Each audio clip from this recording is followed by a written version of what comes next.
desk. Lin signed the paper, releasing the hospital from any liability. Since she had no health insurance and refused public assistance, she could afford to stay in the hospital only for 24 hours.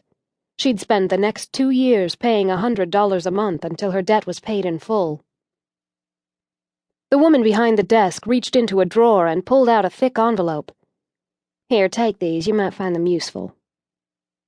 Lin took the envelope, peered inside. Coupons for diapers, formula, baby lotion, and anything else one might need. She gave her a wan smile. "Thank you." "You're welcome." Throughout her pregnancy, she had visited the local dollar store once a month. She'd purchased generic brands of baby items that were on the list of layette necessities she'd read about in the baby book given to her by her obstetrician.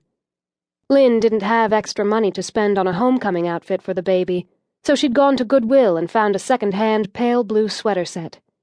She'd carefully hand-washed it in Dreft detergent. Subsequently, it had looked good as new. Someday, she swore to herself, her son wouldn't have to wear second-hand clothes. The orderly wheeled her back to her room, where she dressed in the maternity clothes she'd worn when admitted to the hospital the day before. She ran her hand across her flat stomach. Now she would be able to wear the uniform Jack required, thus saving wear and tear on her few meager outfits. She gazed around the room to make sure she wasn't leaving anything behind. Had it been only 24 hours since the taxi dropped her off at the emergency room? It seemed like a week. Lin carefully removed the sweater set, which she'd placed in her overnight bag. With ease, she dressed her son, smiling at the results. Will looked like a little prince in his Goodwill blue outfit. Briefly, she thought of his father and their week-long affair. What would his reaction be when he saw his son for the first time? After months of indecision, she'd finally written him another letter 2 months ago, the first one since she had been on her own, and mailed it to his parents' address in New York, the only way she knew to contact him. She'd begged Nancy Johnson, a girl Will's father had introduced her to, for his phone number as well, but she'd been adamant about not revealing more of her friend's personal life.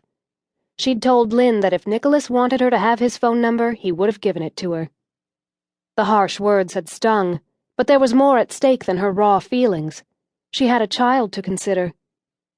She'd written a lengthy letter, revealing her pregnancy, telling Nicholas he would be a father shortly after the new year. Weeks had passed without a response.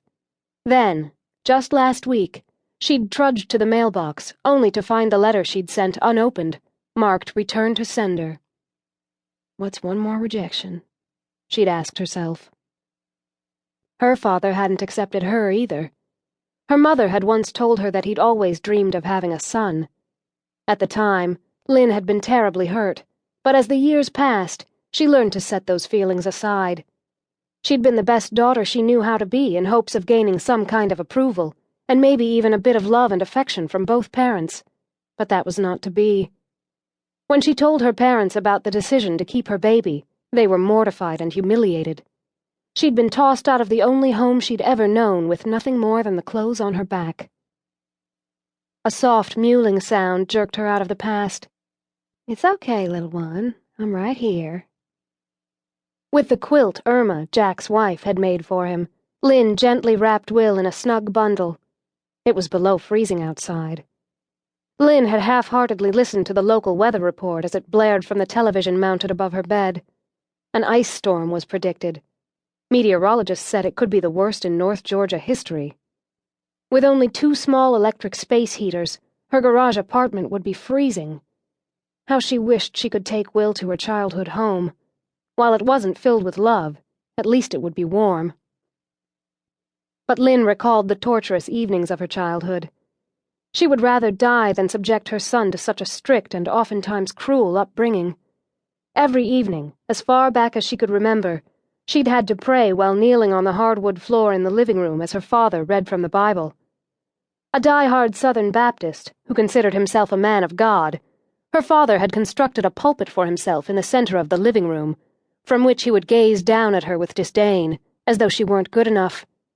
Then, if that weren't bad enough, he'd make her recite the names of all the books of the Bible in order. If she missed one, he would make her start from the beginning until she named them correctly. Once, when she was